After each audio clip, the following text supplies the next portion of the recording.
Bismillahirrahmanirrahim. Assalamualaikum warahmatullahi wabarakatuh.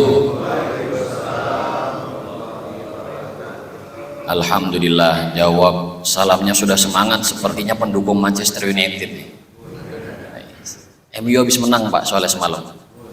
Liverpool barusan kalah gara-gara dikalahin MU. Alhamdulillah, wassalatu wassalamu ala rasulillah wa ala alihi wa sahbihi wa mawalah, amma ba'du. Rabbana zidna ilma warzuqna fahma, rabbi syarah li sadri wa yassir li amri wahlul uqdatam min lisani yafqahu qawli.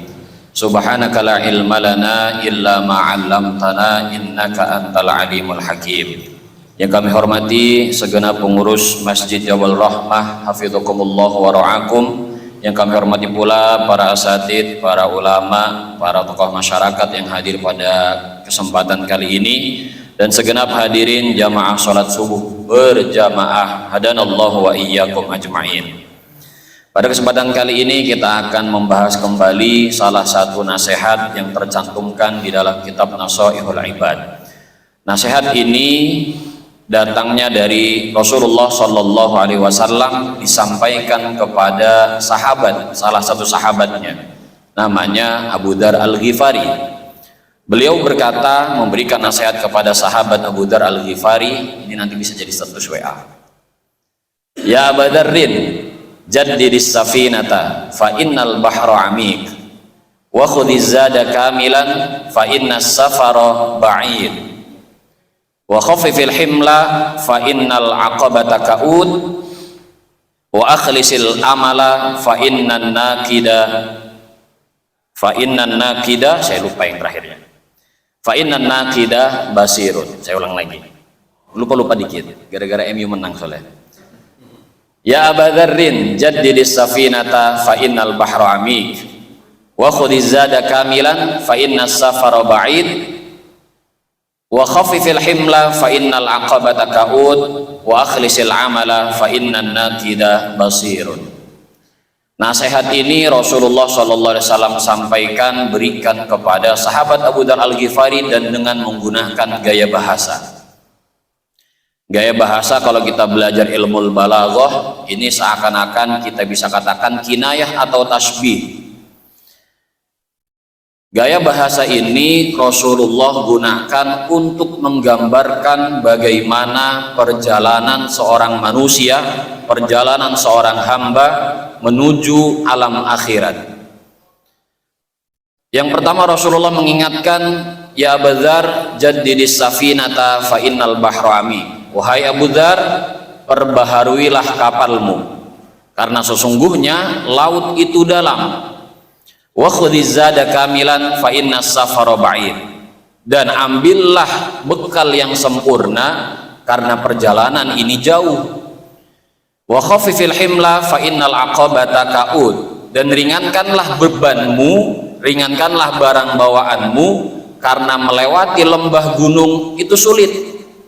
Wa akhlisil amala fa innan nakida basirun, dan ikhlaslah dalam beramal, karena sang maha teliti yaitu Allah itu maha melihat. Hadirin rahimakumullah, ketika Allah menciptakan manusia, tentu Allah memiliki maksud dan tujuan dari penciptaan manusia dan makhluk manapun itu. Dan kita semua sudah tahu, sering diingatkan dan disampaikan oleh para ulama, di antara tujuan utama dan maksud penciptaan manusia dan makhluk lainnya adalah untuk beribadah kepada Allah Subhanahu wa ta'ala. Nah, untuk apa manusia itu beribadah? Tentunya untuk mendapatkan janji yang telah Allah tetapkan di dalam Al-Quran. Allah telah menjanjikan pahala yang begitu besar. Janji juga Allah memberikan kepada kita balasan yang begitu besar dan juga tidak bisa kita pikirkan. Mata kita belum pernah melihat, telinga kita belum pernah mendengar, akal kita tidak bisa mencapai balasan itu. Karena surga yang Allah janjikan tidak pernah dilihat oleh manusia, tidak pernah didengar oleh manusia, bahkan akal pun tidak bisa mencapai bagaimana nikmatnya surga yang Allah janjikan nanti. Maka pada hakikatnya perintah kita untuk beribadah kepada Allah Subhanahu wa Ta'ala itu adalah cara Allah agar memaksa kita untuk masuk ke dalam surga. Andai kata misalkan kalau Allah tidak memberikan kewajiban kepada kita sholat 5 waktu, kira-kira kita sholat nggak Pak? Bapak kan tahu nih, kita ada disunahkan sholat tahajud, sholat duha, sholat nawafil, sholat qobliyah, sholat ba'diyah. Tapi karena kita tahu sholat-sholat itu sunnah, lebih sering kita kerjakan atau lebih sering kita tinggalkan? Hah? Kira-kira jawabannya lebih sering dikerjakan apa ditinggalkan? Jawabannya pasti gitu. Kan sunnah, nggak apa-apa kita tinggalin. Andai kata kalau sholat 5 waktu yang wajib cuma 3, kita bakalan sholatnya 3 apa 5? Oleh karenanya kalau kita menyadari dari sekian banyak amal ibadah, dari sekian banyak amal soleh yang kita kerjakan, ada yang hukumnya wajib, sunnah, mubah, makruh, haram dan sebagainya. Tapi kalau kita perhatikan dari sekian banyak, ada yang Allah perintahkan wajib. Karena Allah ingin agar semua hambanya ini masuk ke dalam surga, maka Allah paksa dengan kewajiban-kewajiban yang harus dikerjakan. Kalau kata Imam Ibnu Athaillah, aujaba 'alaika wujuda khidmatihi fama aujaba 'alaika illa dukhula jannatihi. Allah mewajibkan kepadamu, kepada kita semua untuk khidmat kepada Allah. Khidmat kepada Allah tentu beribadah, beramal soleh kepada Allah. Dan tidaklah Allah memberikan kewajiban kecuali masuk ke dalam surganya.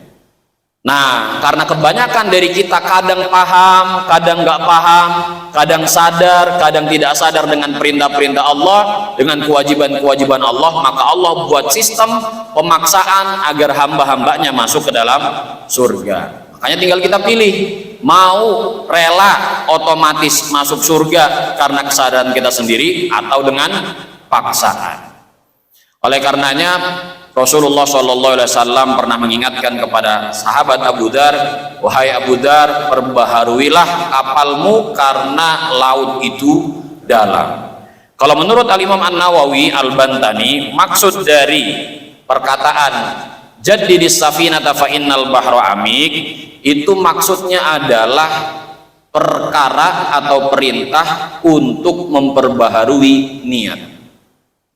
Dalam hidup ini kita bisa anggap hidup ini sebagai laut yang sangat dalam. Kalau kita tidak punya niat, kalau kita tidak punya tujuan hidup, banyak orang tenggelam karena gemerlapnya perhiasan dunia. Banyak orang lalai karena apa yang dia temukan di dunia ini.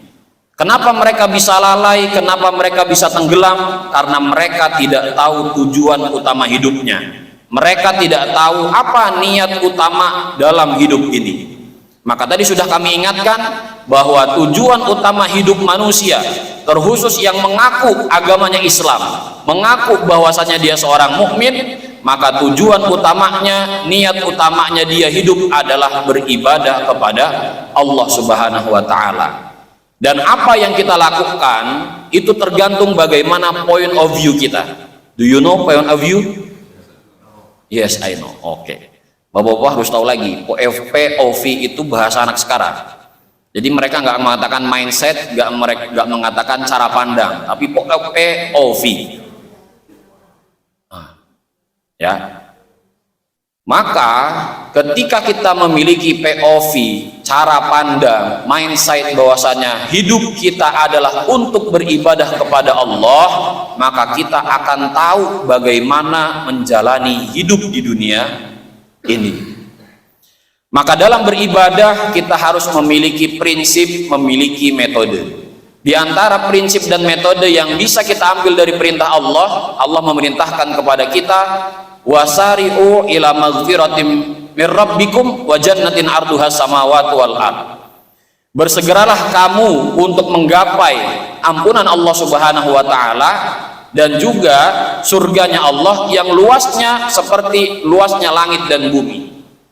Berarti prinsip yang pertama, metode dalam beribadah, ketika kita ingin beribadah atau ketika mendengar kata ibadah, kita harus musyaroah, harus bersegera untuk melakukan ibadah.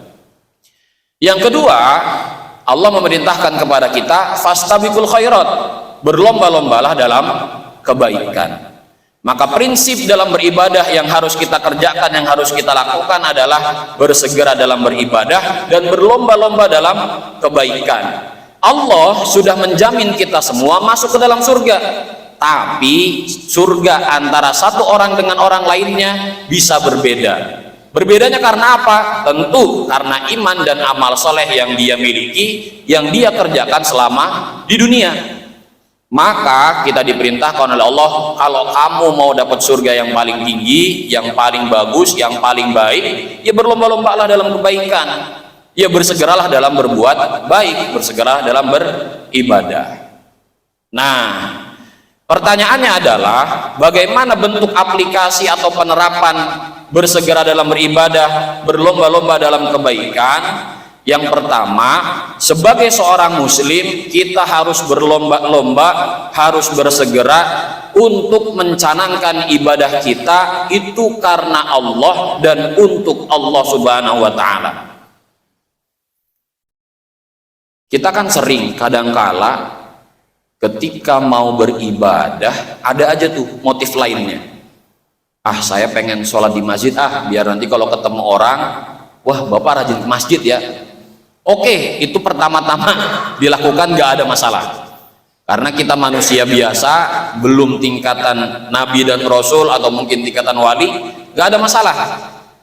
Yang penting kita buat semangat dulu. Oh, saya pengen beribadah, niat pertama-tama salah, tapi harus diluruskan lagi niatnya. Maka tadi kita harus berlomba-lomba dalam mencanangkan, harus bersegera untuk mencanangkan bahwa ibadah yang kita lakukan itu untuk Allah dan karena Allah Subhanahu wa Ta'ala. Kalau perintahnya di dalam surat Al-Bayyinah, Allah berfirman, "Wa ma umiru illa liya'budullaha mukhlishina lahuddin." Dan tidaklah mereka diperintahkan kecuali untuk beribadah kepada Allah ikhlas karenanya. Yang kedua, para hadirin rahimakumullah, bagaimana bentuk aplikasi dan penerapan bersegera dan berlomba-lomba dalam kebaikan? Kita harus mencanangkan, kita harus menjadikan seluruh aktivitas hidup yang kita jalani dalam rangka beribadah kepada Allah Subhanahu wa Ta'ala. Kalau kita melihat dan bermuhasabah dari 24 jam yang kita miliki, sholat 5 waktu kira-kira cuma butuh berapa menit? Kalau di total nggak nyampe 1 jam. Kita sekali sholat nih, kalau sendiri ya, jangan jemaah. Kalau jemaah kan karena bareng-bareng jadi semangatnya bareng, tapi kalau sendiri pasti pengen cepet selesai. Sekali sholat, ada yang sekali sholat 15 menit sholatnya doang ya, tanpa zikir. Saya yakin sholat paling cepet itu 2 menit 3 menit, karena nggak baca surat-surat pendek, bacaan sunnah-sunnahnya juga dilewatin. Karena kan sholat sebenarnya simpel, Pak. Baca rukun-rukunnya, sunnah-sunnahnya ditinggalin, udah sah sholatnya secara ilmu fikih. Jadi bisa 1 menit 2 menit selesai. Tapi kan kita nggak begitu. Nah, kalau kita berandai-andai, kita beranggapan bahwasanya sekali sholat 5 menit. Berarti kalau dalam waktu sholat ada 5, sehari ada 5 waktu sholat, total kita sholat hanya membutuhkan waktu 25 menit. Dari 24 jam kita melaksanakan sholat hanya 25 menit. Puasa yang diwajibkan oleh Allah kepada umat Islam berapa kali dalam 1 tahun? 1 kali, yaitu di bulan Ramadan. Dari 365 hari hanya 30 hari. Zakat yang diwajibkan oleh Allah berapa persen? 2,5%. Dilakukan dalam berapa kali? Dalam setahun? 1 kali kalau zakat fitrah. Zakat mal, kalau zakat mal lebih khusus lagi, yang punya hartanya. Kalau nggak punya, nggak ada zakat mal. Tapi kalau zakat fitrah bisa kena semua. Zakat mal pun ada batasannya, harus mencapai nisab dan haulnya. Maka itu biasanya 1 tahun sekali juga. 2,5%. Haji diwajibkan berapa kali? 1 kali seumur hidup. Kalau kita bermuhasabah, total ibadah wajib yang kita kerjakan dari umur yang Allah berikan kira-kira cuma berapa persen dalam hidup? Ya silakan dihitung sendiri, saya juga nggak pernah ngitung soalnya. Jadi maksudnya ini buat bahan muhasabah, bahan renungan gitu. Kalau kita hanya mengandalkan kewajiban-kewajiban yang kita kerjakan itu sebagai amal soleh dan ibadah, tentulah hanya sedikit sekali ibadah yang bisa kita persembahkan kepada Allah. Maka kita harus menjadikan setiap aktivitas yang kita lakukan itu sebagai bentuk ibadah kepada Allah. Bapak-bapak nih kan pasti kerja ya, mencari nafkah. Berangkat jam berapa? Jam 6. Wah, karena orang Pamulang ya, kerjanya di Jakarta, berangkat jam 6, pulang jam, ini pensiun nggak apa-apa, anggap dulu pas waktu masih kerja aktif ya, jam 5 jam 6 lah, atau jam 7 lah. Jam 7 berangkat, masuk kantor jam 8, pulang nyampe rumah jam 6 lagi. Itu udah berapa jam? Hampir 12 jam ya kan. 12 jam belum tentu ada orang kuat sholat 12 jam, baca Quran 12 jam, beramal soleh dalam bentuk-bentuk yang seperti kiranya ibadah-ibadah itu 12 jam belum tentu. Tapi karena kita sebagai seorang laki-laki memiliki kewajiban untuk memberikan nafkah kepada keluarga, maka kita meniatkan bahwasanya kerja ini adalah dalam rangka beribadah kepada Allah, untuk menunaikan hak, untuk menunaikan kewajiban sebagai seorang suami kepada istri, sebagai seorang ayah kepada anak-anaknya. Maka aktivitas yang kita lakukan 12 jam itu akan dinilai ibadah oleh Allah Subhanahu wa Ta'ala. Ibu-ibu misalkan pagi-pagi habis subuh udah repot di dapur, nyiapin makanan buat suami, buat anak, mandiin anak-anaknya, mempersiapkan anaknya untuk sekolah. Kalau itu dilakukan dalam rangka beribadah kepada Allah, insya Allah mengerjakannya dengan santai, mengerjakannya dengan ikhlas, mengerjakannya enjoy-enjoy aja. Yang buat nggak enjoy karena ini adalah beban sebagai seorang istri, bukan dalam rangka beribadah kepada Allah. Jadi transaksinya bukan dengan suami kepada anak atau istri kepada suami dan anak, tapi transaksinya langsung kepada Allah. Sehingga bagaimanapun respon yang dihadirkan oleh manusia tidak membuat ia terganggu dalam beribadah, tidak membuat ia terganggu dalam beraktivitas. Karena Rasulullah SAW pernah bersabda, kam min amalin yutasawwaru bi surati amalid dunya fayasiru bi husnin niyati min a'malil akhirah. Betapa banyak atau berapa banyak amalan yang diperlihatkan atau yang digambarkan seperti amalan dunia, tapi karena niat yang baik, niat untuk beribadah kepada Allah, dia menjadi amalan akhirat. Contoh lagi misalkan yang sering kita lakukan tapi tanpa kita sadari, itu bisa jadi nilai ibadah dengan kita niatkan. Hari Ahad pagi ini biasanya kan ada car free day lah, ada olahraga pagi lah, jalan pagi, lari pagi dan sebagainya. Kalau ada orang olahraga pagi karena FOMO, tahu FOMO Pak? Wah, nggak tahu bahasa FOMO. Karena ikut-ikutan tren, ya kan? Sekarang kan lari pagi kayak tren, car free day, tren juga, foto-foto, yang penting, oh saya habis olahraga pagi nih gitu. Buat validasi, saya juga orang yang suka car free day, saya juga orang yang suka olahraga pagi.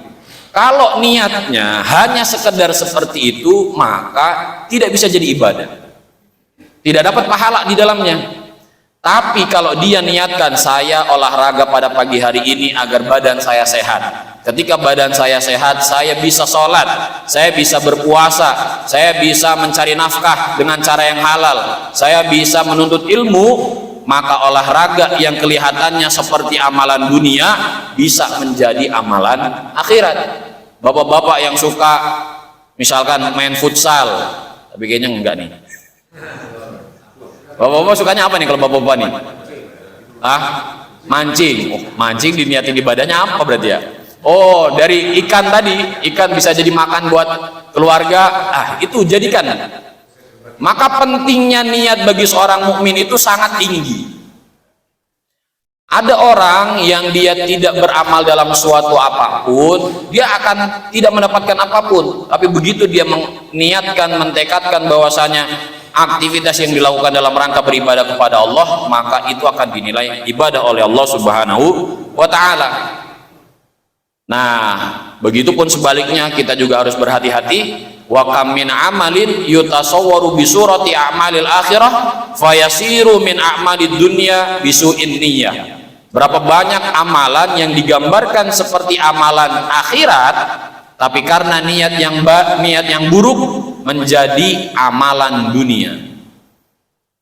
Orang rajin sholat 5 waktu di masjid biar dikatakan orang yang rajin sholat di masjid, orang yang rajin berjamaah. Ada orang dia infak, sodakoh, wakaf biar dikatakan orang dermawan. Ada orang dia pengen menjadi orang pintar karena biar dikatakan orang alim, biar dihormati oleh orang.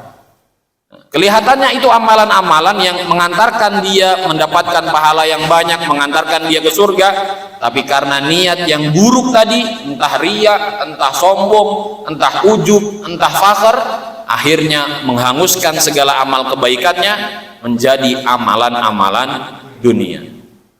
Maka pentingnya niat, pentingnya kita mengatur niat yang kita hadirkan dalam melaksanakan suatu kegiatan ataupun aktivitas, atau bahkan dalam ibadah sekalipun, itulah yang menentukan dia mendapatkan pahala atau tidak di sisi Allah Subhanahu wa ta'ala. Yang ketiga, para hadirin rahimakumullah, dalam rangka memperbanyak ibadah atau dalam rangka fastabiqul khairat dan al-musara'ah, kita harus bertekad, berniat untuk melaksanakan amal kebaikan. Karena dalam Islam, enaknya jadi orang Islam itu niat aja udah jadi pahala walaupun dia belum mampu melaksanakannya.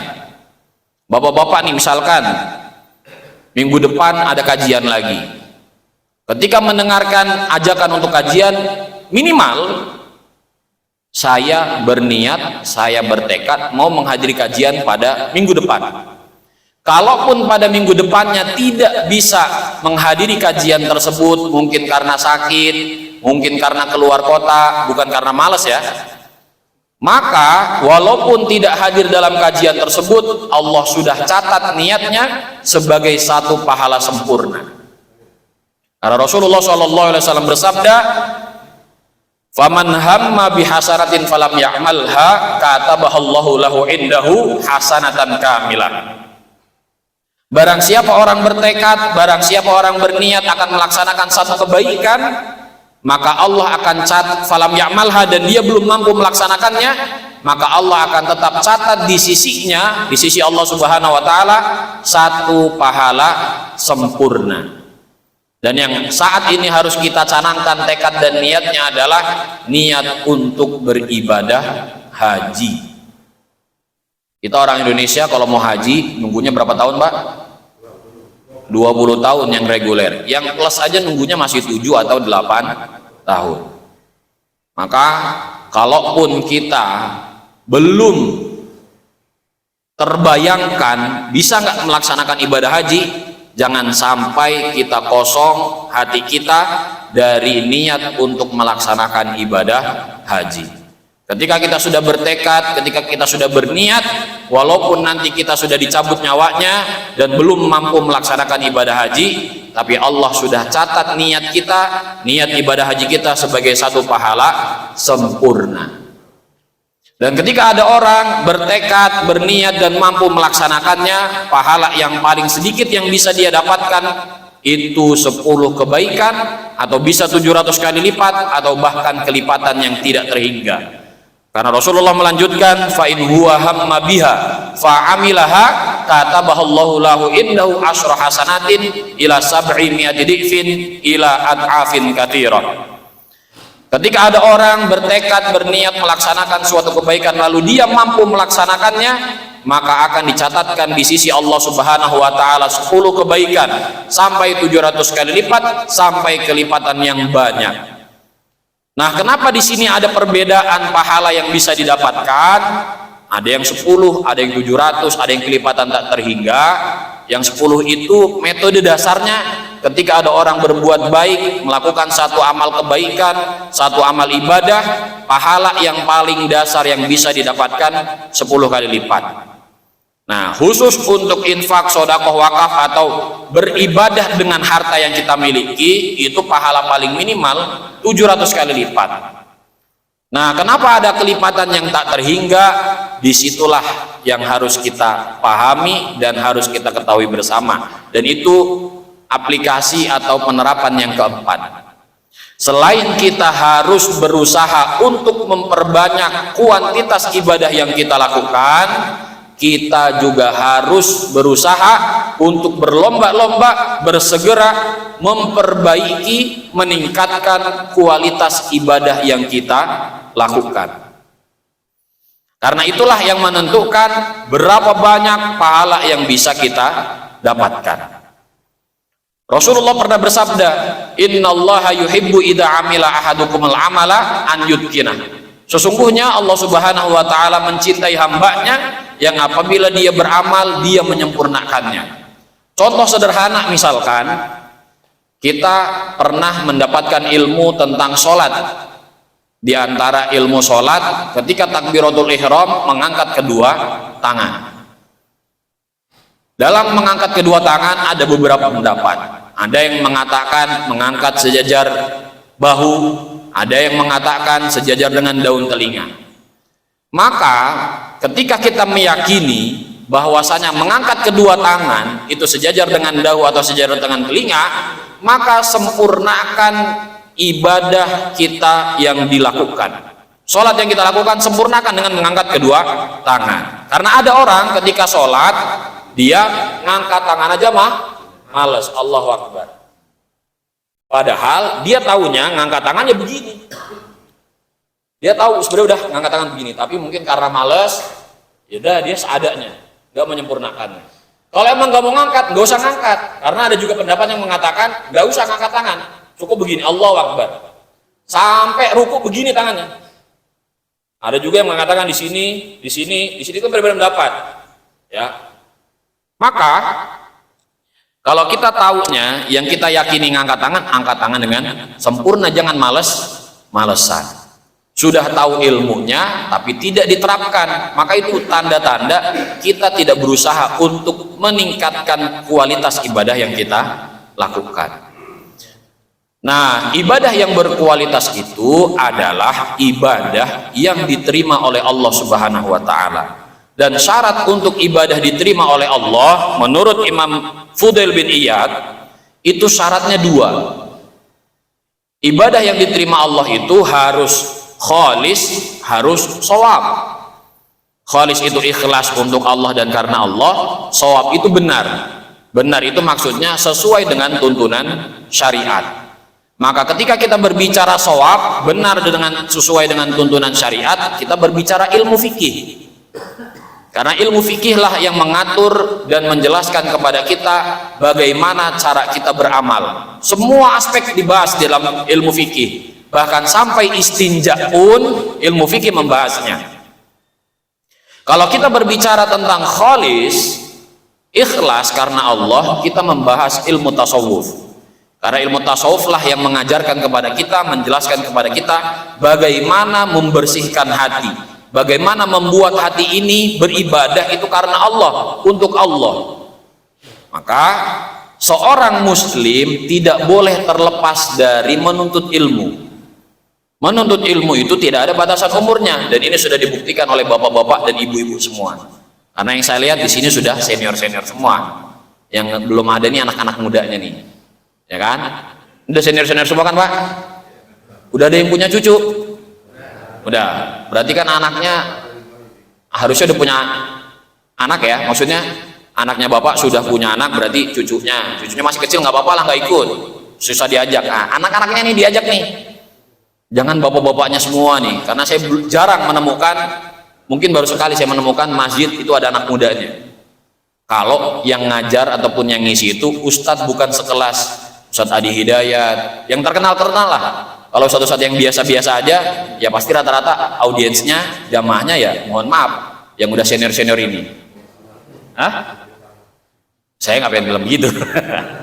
Ya, maka kita juga memiliki kewajiban sebagai kepala keluarga, sebagai imam dalam keluarga, untuk menjaga dan mengajak keluarga mencegah diri dari api neraka, memiliki kewajiban untuk meningkatkan kualitas ibadah yang kita lakukan. Maka inilah yang harus kita pahami, bahwa kehidupan dunia tujuan utamanya adalah untuk beribadah kepada Allah Subhanahu wa Ta'ala. Maka ketika kita sudah meluruskan niat, mengetahui tujuan hidup, insya Allah kita tidak akan terombang-ambing dengan gemerlapnya perhiasan dunia. Kita akan straight to the point, bahwasanya tujuan kita hanya Allah Subhanahu wa Ta'ala. Apapun yang kita miliki dari perhiasan dunia, rumah, mobil, keluarga, istri, anak, itu adalah titipan dari Allah, tidak membuat kita lupa tujuan utamanya, yaitu mengabdikan diri kepada Allah, beribadah kepada Allah Subhanahu wa Ta'ala. Nasihat yang kedua yang disampaikan oleh Rasulullah kepada sahabat Abu Dzar, wa khudhiz zada kamilan fa innas safara ba'id. Ambillah bekal yang sempurna, karena perjalanan menuju akhirat itu jauh. Kalau kita baca di dalam Al-Quran, diantaranya surat As-Sajdah dan surat Al-Ma'arij, satu hari, kalau di dalam surat As-Sajdah ya, satu hari pada hari kiamat itu seperti 1000 tahun di dunia. Kalau di dalam surat Al-Ma'arij, satu hari pada hari kiamat itu sama seperti 50.000 tahun. Dan kalau kita berandai-andai, kita misalkan nanti meninggal, kemudian dari meninggal sampai dibangkitkan kembali, itu mungkin bisa jadi lebih lama kita tinggal di alam barzah, di alam kubur, dibandingkan kita hidup di dunia. Ya kan? Rasulullah aja umurnya hidup cuma 63 tahun. Tapi untuk sampai ke hari kiamat, Rasulullah telah melewatkan 1447 tahun berdasarkan hitungan Hijriah. Lebih lama beliau berada di alam kubur dibandingkan beliau di alam dunia. Jadi maksudnya apa? Hidup yang kita rasakan ini, yang kita miliki saat ini, itu singkat. Tapi perjalanan menuju surga, perjalanan di akhirat itu lama. Maka kita harus memanfaatkan hidup yang sebentar ini untuk mengambil perbekalan dengan perbekalan yang sempurna. Lafaz yang digunakan oleh Rasulullah bukan banyak, tapi sempurna. Karena selanjutnya itu Rasulullah mengingatkan, wa khafifil himla fa innal aqabata ka'ud. Ringankanlah beban bawaanmu, karena perjalanan melewati lereng bukit itu sulit. Maka kalau misalkan nih, bapak-bapak pernah hiking ya? Pernah hiking nggak Pak? Pernah ya? Barang yang dibawa banyak apa secukupnya? Bukan tidak membawa sesuatu apapun ya, tapi kita tetap disarankan membawa barang bawaan, tapi secukupnya. Sempurnakan dalam barang bawaan yang kita lakukan ketika hiking. Ya kan? Nah, di sini ada korelasinya. Lafaz yang digunakan oleh Rasulullah bukan banyak, tapi yang sempurna, secukupnya gitu. Karena kita tahu hidup di dunia itu banyak rintangannya, banyak cobaannya. Maka ketika kita mengetahui, oh perjalanan di akhirat itu lama, satu hari seperti 1000 tahun. Kemudian ada juga di dalam Al-Quran ayat lainnya 50.000 tahun. Kemudian bisa jadi kita itu hidup malah lebih lama di alam kubur dibandingkan kita hidup di dunia. Maka kita harus mempersiapkan bekal menuju alam akhirat dengan sebaik-baiknya, dengan yang paling sempurna persiapannya. Dan kita sudah mengetahui semua, sebaik-baik perbekalan adalah takwa. Maka kalau ketika kami mendengarkan nasihat dari Prof. Hamid Fahmi Zarkashi, salah satu guru kami di Gontor, dimensi seorang muslim itu ketika dia beriman, dia akan bertakwa. Iman itulah yang membuat seseorang itu bertakwa. Karena agar iman itu bertambah, terjaga, atau mungkin bertingkat atau semakin tebal keimanannya, itu tergantung bagaimana dia bertakwa kepada Allah. Karena kita semua tahu takwa itu adalah imtithalu awamirillah wajtinabu nawahi, mengikuti segala perintah Allah dan menjauhi segala larangannya. Karena cobaan iman itu kadangkala naik, kadangkala turun. Naiknya ketika kita sedang taat, turunnya ketika kita sedang maksiat. Maka disitulah fungsinya takwa, agar menjaga keimanan kita tetap stabil, tetap bisa terjaga dengan kita mengerjakan amal-amal kebaikan dan kita menjauhi amal-amal keburukan, sehingga keimanan kita terjaga. Maka ketika kita mengetahui bahwa sebaik-baiknya perbekalan yang sempurna itu adalah ketakwaan, selama kita hidup di dunia, kita akan berusaha untuk mempersembahkan amalan terbaik, untuk mengerjakan apapun yang Allah perintahkan dan menjauhi apapun yang Allah larang, sesuai dengan kemampuan diri kita masing-masing. Yang bisa kita kerjakan, kita kerjakan. Yang belum mampu kita kerjakan, bukan maksudnya kita lalai, tapi memang kita belum mampu mengerjakannya. Contoh misalkan, apa yang bisa kita kerjakan? Allah memerintahkan kepada kita, wa aqimus sholat, dirikanlah sholat, kita tunaikan sholat. Wa atuz zakat, dan tunaikanlah zakat, kita diperintahkan untuk berzakat, kita lakukan. Apa misalkan yang belum kita bisa lakukan? Ada hukum di dalam Islam, misalkan kalau orang mencuri dipotong tangannya, kan kita belum bisa melaksanakannya. Yang bisa melaksanakan adalah sistem kepemimpinan misalkan, yang menjadi pemimpin yang bisa melaksanakannya. Nah, walaupun kita belum bisa melaksanakannya, jangan sampai kita orang Islam ini ada yang berpikiran, Islam itu kejam loh, orang mencuri kok dipotong tangannya, kan kejam banget itu, melanggar hak asasi manusia.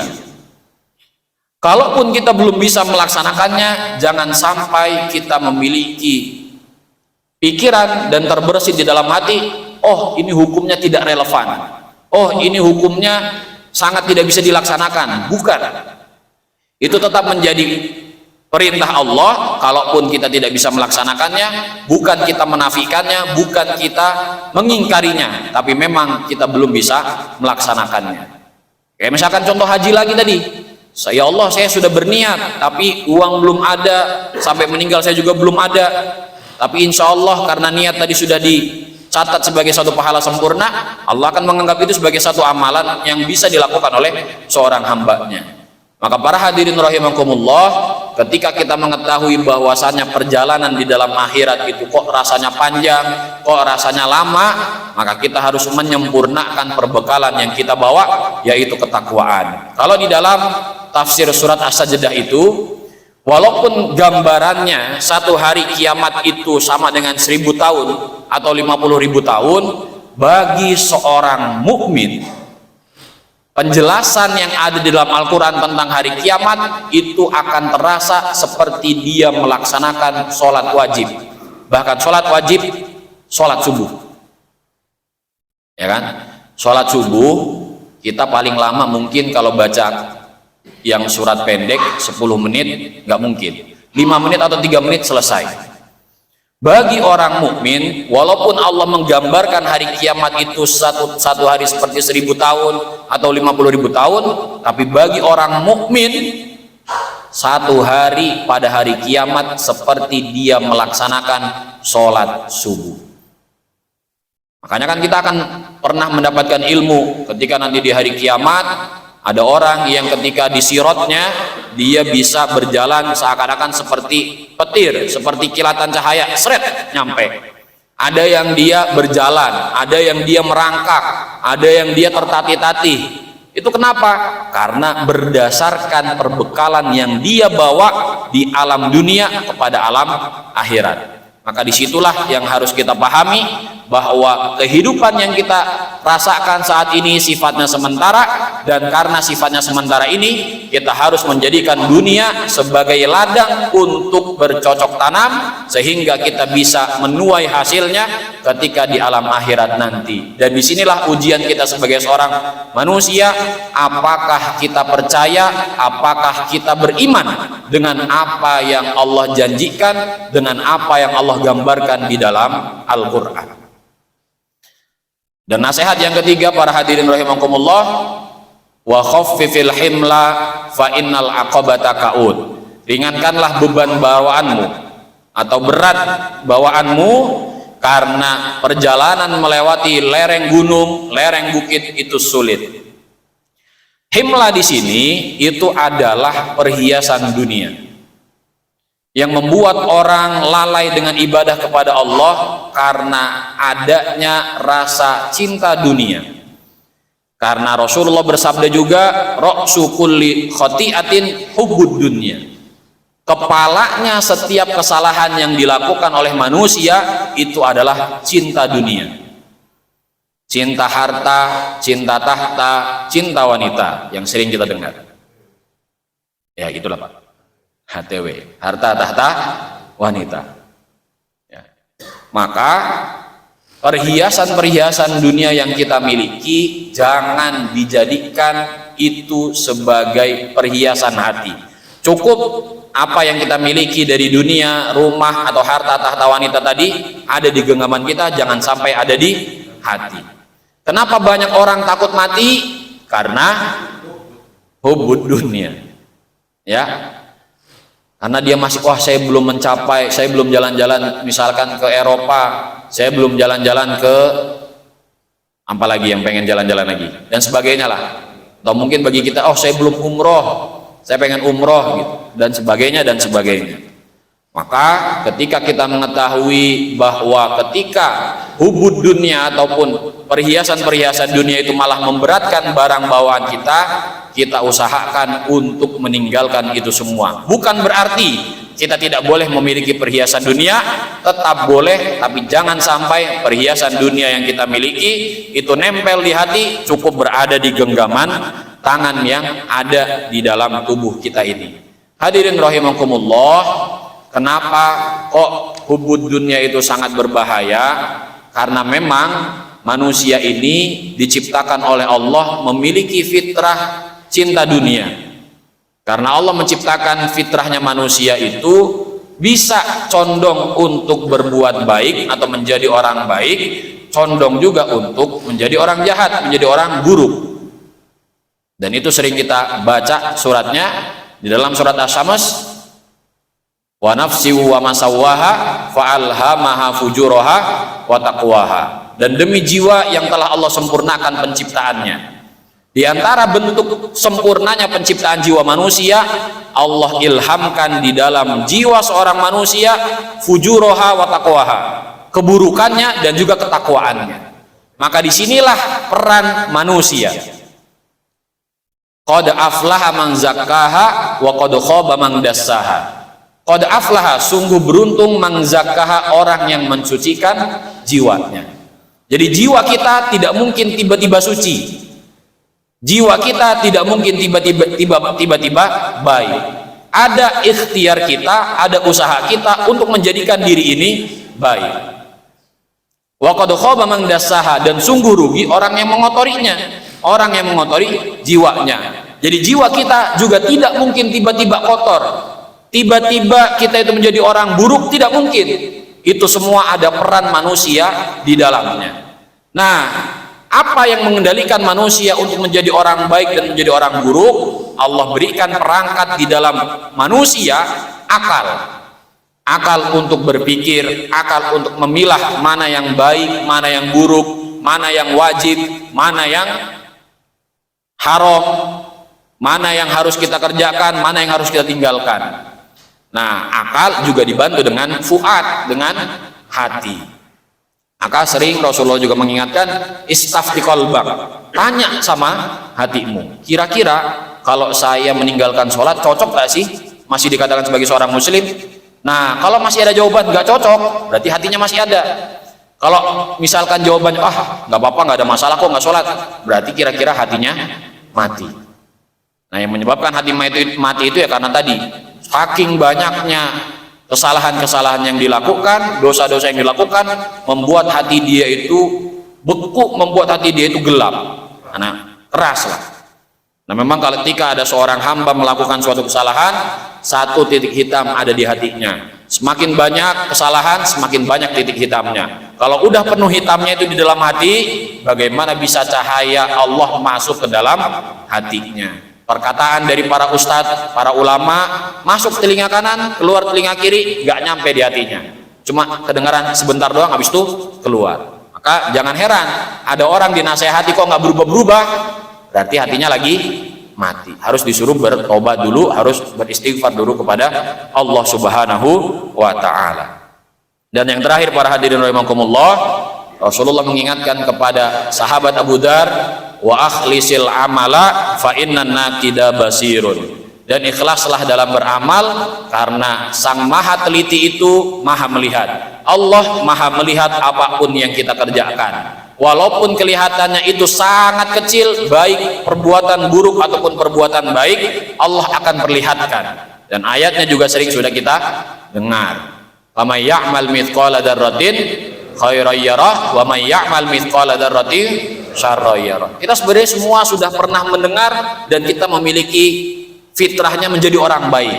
Cuma sayangnya kadang sadar, kadang nggak sadar, kadang ingat, kadang lupa. Maka disinilah fungsinya kita duduk setelah sholat subuh mengikuti kajian, supaya diingatkan kembali. Yang ngomong mengingatkan dan juga mengingatkan diri sendiri, mengingatkan orang lain dan mengingatkan diri sendiri. Yang mendengarkan juga mengingat kembali apa yang telah disampaikan oleh para guru-guru dan para ustadz. Kalau nggak pernah ngikut kayak gini, lupa terus. Sehingga akhirnya yang tadinya orang baik, karena lupa jadi beloknya entah ke kanan, belok ke kiri, terserah. Ya, maka oleh karena itu, ketika kita beramal, mungkin kita belum pernah merasakan atau belum tahu kadar keikhlasan itu bagaimana, standar ikhlas itu bagaimana. Itu biarkanlah ikhlas dalam beramal urusan Allah Subhanahu wa Ta'ala yang menilai. Yang harus kita lakukan, yang penting beramal dulu. Masalah ikhlas atau tidak itu urusan belakangan.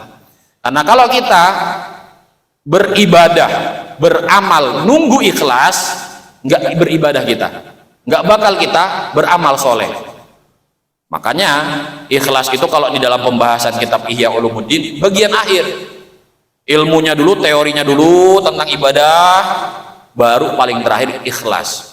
Anak berbicara tentang ikhlas itu berbicara tentang ilmu hati yang pembahasannya rumit, tapi sebenarnya ketika dia sudah ikhlas dalam beribadah, selesai semua urusannya. Insya Allah akan masuk ke dalam surga. Maka Imam bin Athaillah pernah mengatakan, beliau pernah mengibaratkan ikhlas itu seperti replika gambaran. Kalau kita melihat satu gambar, dia akan tetap mati karena dia tidak ada ruh di dalamnya. Nabi Adam ketika diciptakan oleh Allah dari tanah, belum ditiupkan ruh, itu kita bisa katakan sebagai patung saja. Sudah dibuat bentuk Nabi Adam sebagai manusia, tapi karena belum ditiupkan ruh, dia seakan-akan patung aja. Tapi begitu ditiupkan ruh ke dalamnya, dia hidup menjadi manusia. Ibadah yang kita lakukan, kalau tidak ada ikhlas di dalamnya, sama kayak patung, cuma sekedar rutinitas belaka yang kita kerjakan. Tapi begitu ada keikhlasan di dalamnya, disitulah ruhnya. Ruh itu adalah keikhlasan. Supaya amal ibadah kita itu lebih berasa, amal kita itu lebih rasanya teresep di hati, kita harus berusaha untuk mengikhlaskan ibadah yang kita lakukan. Tapi catatannya adalah jangan menunggu untuk ikhlas dalam beramal, tapi lakukan dulu sebanyak-banyaknya ibadah. Siapa tahu dari sekian banyak ibadah yang kita lakukan, amal soleh yang kita lakukan, satu diantaranya atau dua mungkin bahkan banyak, terdapat di dalamnya keikhlasan, sehingga ibadah yang kita lakukan diterima oleh Allah Subhanahu wa Ta'ala. Sudah syuruk, Pak? Baik. Apakah ada pertanyaan? Waduh, pertanyaan ini bagian mengerikan. Gimana, Pak? Waalaikumsalam warahmatullahi wabarakatuh. Pertama tadi Ustaz awal-awal ya, surga itu seluas langit dan bumi dan tidak pernah ada manusia pun melihatnya. Ya. Kita lihat kisah Nabi Idris. Nabi Idris kan pernah masuk surga dan sengaja meninggalkan sandalnya. Nabi Idris. Yang pernah masuk surga melihat. Yang pernah. Ya Allah, saya ingin lihat bentuknya surga. Nabi Idris Nabi Idris sengaja meninggalkan sandalnya di sana. Dan kata malaikat suruh balik lagi ke dunia. Iya. Tapi di Iblis dia nggak mau, dia mau di surga. Akhirnya lapor ke Allah. Ya emang Nabi Idris itu dapatnya di surga. Jadi sampai sekarang kan masih surga. Berarti ada manusia. Nabi Muhammad waktu Isra Mi'raj kan melihat surga juga. Berarti ada manusia yang melihat surga. Itu pendapat apa? Iya. Pendapat kedua saya, ibadah dan ikhlas. Jadi kita dari awal bangun tidur sampai kita tidur lagi, itulah proses ibadah. Jadi proses ibadah outputnya kan takwa. Karena lihat dari kesimpulan dari Ustaz tadi, proses ibadah outputnya takwa. Karena kita kerja Ustaz, biasanya perusahaan itu kan ada program-program di akhir tahun untuk pencapaian kita di tahun depan. Nah kalau saya di Ustaz, saya kan perusahaan traktor. Ada improvement yang kita kerjakan. Program improvement. Oh ya, improve. Itu jadi ini kalau saya kalau pencapaian saya capai, saya akan menuntut imbal balik buat saya apa? Program saya buat. Ya. Kenaikan gaji lah, fasilitas. Saya kalau dapat mobil saya buat. Cuma sebetulnya saya sudah siapin perusahaan penggantinya. Nah itu kan merusakkan nilai ikhlas kita. Oke. Baik. Kalau kita baca tafsir surat As-Sajdah di dalam kitab tafsir Shawihnya, penjelasan lebih dalam tentang tafsir Jalalain, itu ada ayat Quran mengatakan, saya bentar buka dulu Al-Qurannya. Surat As-Sajdah, kemarin saya juga lagi baru bahas itu. Ada memang cerita atau riwayat Nabi Muhammad ketika Isra Mi'raj melihat surga. Terus mungkin tadi Nabi Idris. Nah, yang dilihat itu adalah gambaran umumnya dari surga, bukan hakikatnya. Kalau di dalam kitab tafsir Shawih ataupun ayatnya ini berbicara tentang lahum qurratu a'yun. Ntar saya juga lupa ininya. Ayatnya. Ustaz, saya sedikit aja Ustaz. Ya. Karena Nabi itu meninggalkan sholat secara Ya. fisik mereka melihat benar. Yang dilihat bukan hakikatnya. Jadi kalau kita baca kitab tafsir Shawih itu dijelaskan la ta'lamu nafsun ma ukhfiya min qurrati a'yun. Nah, itu ayatnya ada dalam surat As-Sajdah. Tidak ada satupun jiwa mengetahui apa yang disembunyikan dari penyejuk mata. Maksudnya di sini surga. Tidak ada pun satu jiwa. Kalau di dalam kitab tafsir As-Shawih dijelaskan la malakun mursalun, la malakun muqarrabun wala nabiyyun mursalun. Tidak ada satupun malaikat yang dekat dengan Allah sekalipun, bahkan Nabi yang diutus yang benar-benar bisa melihat surga, yang melihat surga secara hakikat. Karena surga itu adalah mala ainun ra'at, wala udunun sami'at, wala khatara fi qalbil bashar. Surga itu adalah yang tidak pernah dilihat oleh mata, tidak pernah didengar oleh telinga, dan tidak pernah terlintas di dalam pemikiran manusia. Kalaupun kita mendapatkan riwayat, oh Nabi Muhammad pernah dilihatkan surga, itu hanya gambaran umumnya surga. Karena di dalam tafsir Shawih itu dijelaskan, yang diperlihatkan itu adalah gambaran umumnya, ijmalannya, bukan tafsilannya. Ijmalannya seperti apa? Oh di surga ada pohon, di surga ada sungai-sungai, di surga ada anak-anak kecil yang tadi dibaca sama Ustadz. Jadi lupa namanya Ustadz. Astagfirullahaladzim. Maaf Ustadz. Kan tadi ada baca wildanum mukhalladun, itu kan seperti lu'lu'am mangturo, anak kecil yang dilahirkan kembali yang seperti permata. Itu gambaran umum yang dijelaskan oleh Allah. Itu kan kita bisa menghayalkan, tapi hakikatnya akan seperti itu atau tidak, nanti kita lihat di surga bareng-bareng. Maka yang kita dapatkan di riwayatnya itu Allah memperlihatkan ijmalnya, umumnya atau gambaran luarnya surga, bukan hakikatnya, bukan tafsilnya. Itu kalau kita berdasarkan kitab tafsir Shawih. Maka kalaupun misalkan kita meyakini Nabi Muhammad melihat surga, di sini ada catatan tambahannya. Yang diperlihatkan oleh Allah adalah umumnya, bukan tafsilnya. Tapi secara sejarahnya secara detail. Ya, kalaupun detailnya itu, ya kan? Misalkan gambaran detailnya dia melihat bagaimana ada sungai-sungai mengalir di bawah surga dan sebagainya, itu masih tetap dalam kategori umum. Tafsilnya adalah masih dalam kategori ya kayak gambaran indahnya dunia. Tapi kalau hakikatnya bagaimana tidak bisa dibayangkan oleh akal kita. Nah, itu yang harus kita percayai. Kalaupun Nabi Muhammad melihat, belum tafsilnya. Karena di dalam kitab tafsir Shawih dijelaskan seperti itu. Dan ayat Al-Qur'annya mengatakan tadi, la ta'lamu nafsum ma ukhfiya min qurrati a'yun. Tidak ada satupun jiwa yang mengetahui apa yang disembunyikan oleh Allah dari penyejuk mata. Nah, ini kan masalah janji Allah, ya. Maka kalaupun kita tadi mendapatkan riwayat Nabi Muhammad, yang kita tambahkan catatannya adalah yang Allah perlihatkan gambaran umumnya surga. Kalau di dalam tafsir Sahih itu dijelaskan gambaran umumnya tuh seperti pohon-pohon, sungai-sungai, anak-anak kecil, bidadari-bidadari, itu masih gambaran umumnya. Walaupun mungkin bagi kita, oh itu udah rinci. Tapi bagaimana bentuk aslinya, kan Nabi Muhammad tidak pernah menggambarkan bidadari itu seperti apa, bentuk pohonnya seperti apa, sungainya yang susu itu bagaimana susunya, manisnya kayak gimana, kan enggak detail-detail banget. Ya, sisa-sisanya belum sedetail yang akan nanti kita rasakan di dalam surga. Yang kedua, bagaimana tadi masalah ikhlas, ketika misalkan tadi motivasi, improvement tadi, kalau nggak dapat hadiah tertentu, saya nggak totalitas dalam bekerja. Nah, di sini yang tadi sudah kami katakan adalah dalam melakukan suatu aktivitas, kita harus mencanangkan niat utama dulu. Kita manusia biasa nih, tidak terlepas dari keinginan-keinginan dunia. Pengen punya inilah, pengen punya itulah, dan sebagainya. Tapi jangan sampai niat ikhlas karena Allahnya itu hilang. Jadi walaupun seakan-akan gambarannya, oh saya tidak akan bekerja kalau tidak dapat balasan, tapi itu niat yang keberapa? Niat yang diakhirkan gitu. Itu kan untuk motivasi biar kita lebih semangat lagi bekerja kan. Tapi niat utamanya tetap ikhlas karena Allah. Nah, dalam Islam itu mengerjakan suatu aktivitas, silahkan pasang niat sebanyak-banyaknya.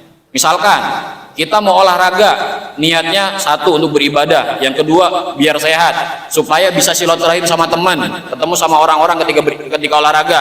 Kemudian misalkan setelah olahraga saya pengen bisa sholat tepat waktu karena saya sehat dan sebagainya, itu boleh.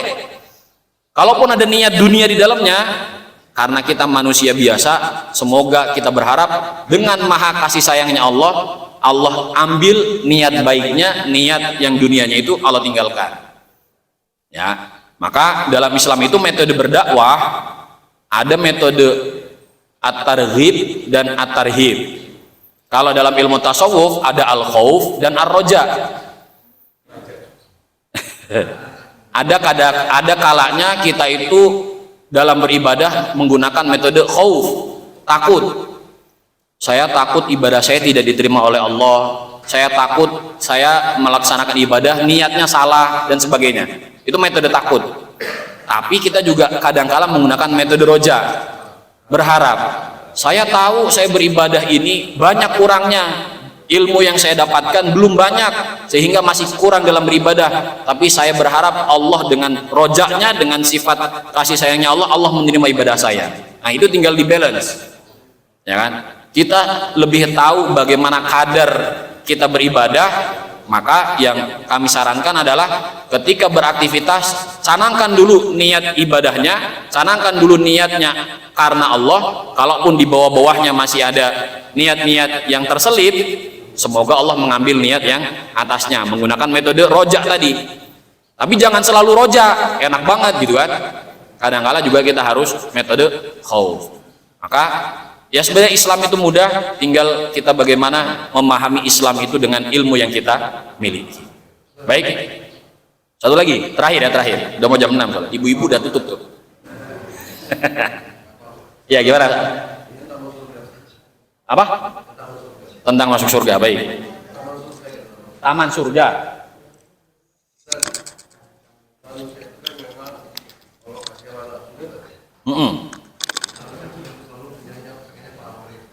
Pengennya? Oke.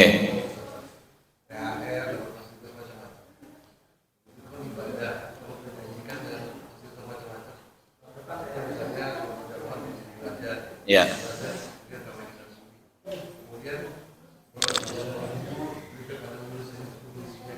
Ya.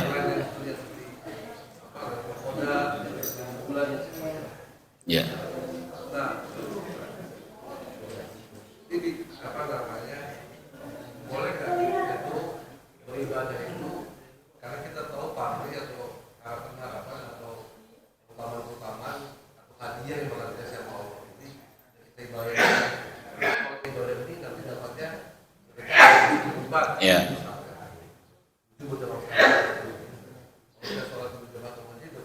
saja, bukan karena dia bukan tapi karena mengharapkan Ya.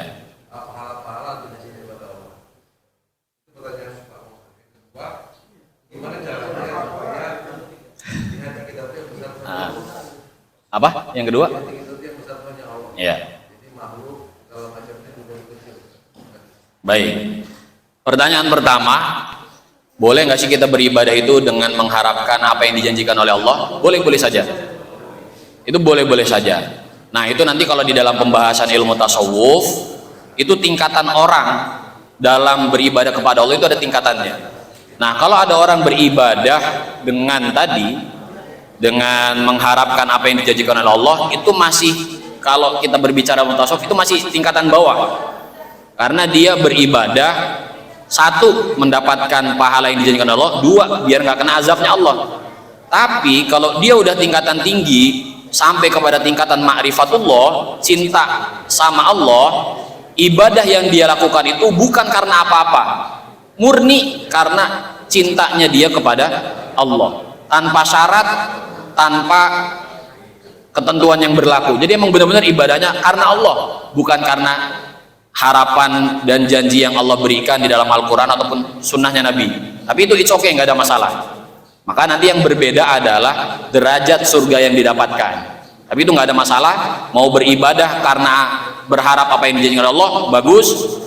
Tapi lebih bagus lagi kita beribadah lebih tinggi lagi karena memang benar-benar cinta sama Allah sampai kita pada tahap ma'rifatullah, mengenal Allah. Yang kedua, bagaimana cara untuk membesarkan Allah, menganggap Allah itu besar di dalam hati? Ya, kita diberikan perangkat untuk memahami dan mengenal Allah itu akal, yaitu akal, ya kan?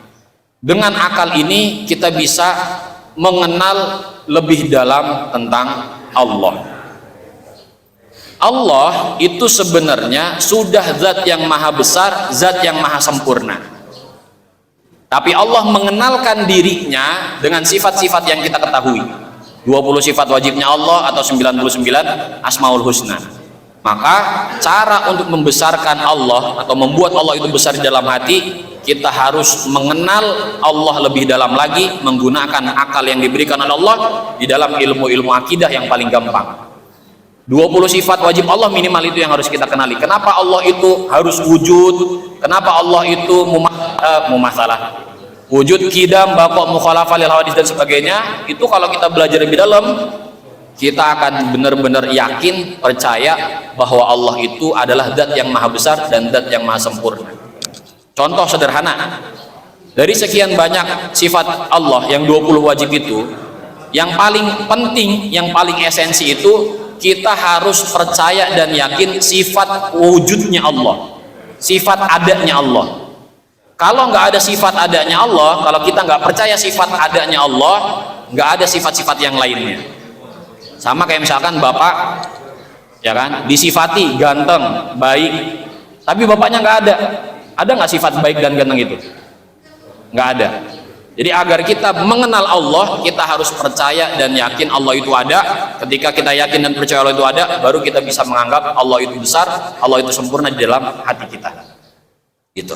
Dan cara untuk mengenal Allah tadi dengan akal dan perangkat-perangkat yang Allah berikan. Kita tutup kajian pada pagi hari ini yang bersama membaca alhamdulillahirabbil alamin. Allahumma infa'na bima 'allamtana wa 'allimna ma yanfa'una warzuqna uluman tanfa'una fid dini wa dunya wal akhirah. Subhanakallahumma wa bihamdika asyhadu an la ilaha illa anta astaghfiruka wa atubu ilaik. Terima kasih atas kebersamaannya. Mohon maaf atas segala yang kurang berkenan. Wassalamualaikum warahmatullahi wabarakatuh.